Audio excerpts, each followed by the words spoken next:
For our first myth today, we're going to take a look at a song that I'll admit is not one of my favorites, yet the fact remains that it causes a lot of questions due to its title. This stems from the fact that the title is really never mentioned within the lyrics, and Unchained Melody just seems like an odd title. Written in 1955 and originally recorded by Todd Duncan, the song found its first success with an instrumental version by Lee Baxter. Following that, Al Hibbler, Jimmy Young, and Roy Hamilton all found great chart success with their own versions. However, it was the 1965 recording by the Righteous Brothers that stands as the definitive version and remains a massive part of popular culture to this day. Yet the question of why the song has such a seemingly odd title persists, but once you know the truth behind it, it makes perfect sense. The music was originally penned in 1955, and it was written to be used as the theme music to the prison film that year, Unchained. While the film and the original recording have largely been forgotten by time, the reason that this classic song is called Unchained Melody is simply because it was the main melody from the film Unchained. Our second myth is a more recent one, and it revolves around the true meaning behind the band Filter's 1995 single, Hey Man, Nice Shot. The rumor often states that this was a direct reference to the death of Nirvana frontman Kurt Cobain, though it's sometimes varied as a reference to the suicide of Pennsylvania politician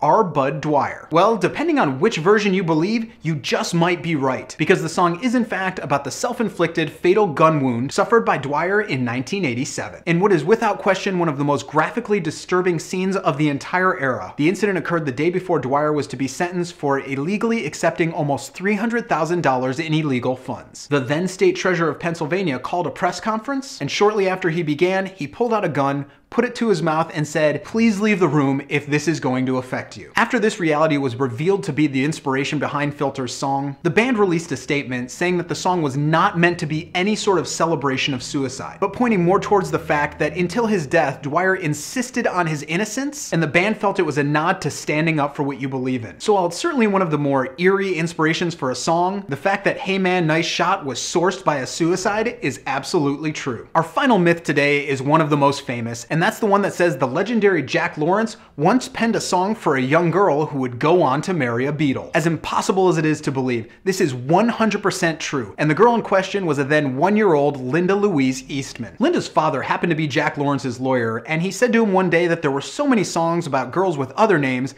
and could the man write one about the name Linda? Lawrence obliged, and for those who are unaware, it's Jack Lawrence who wrote such classics as Beyond the Sea, If I Didn't Care, and Tenderly, among so many others. So Lawrence wrote a song called Linda, and while the original version went absolutely nowhere, the Ray Noble, Buddy Clark version, as well as one by Buddy Spivak, both found great chart success. And the song's inspiration, that 1-year-old girl named Linda, well, she would go on to become an acclaimed photographer and eventually marry a rather notable musician named Paul McCartney. Unbelievable, but absolutely true. So those are the music myths for this week. Be sure to check back here every single Thursday as I delve into the truth and history behind many of the greatest legends in music history. And be here every single day for all the music news, reviews, and knowledge you'll ever need.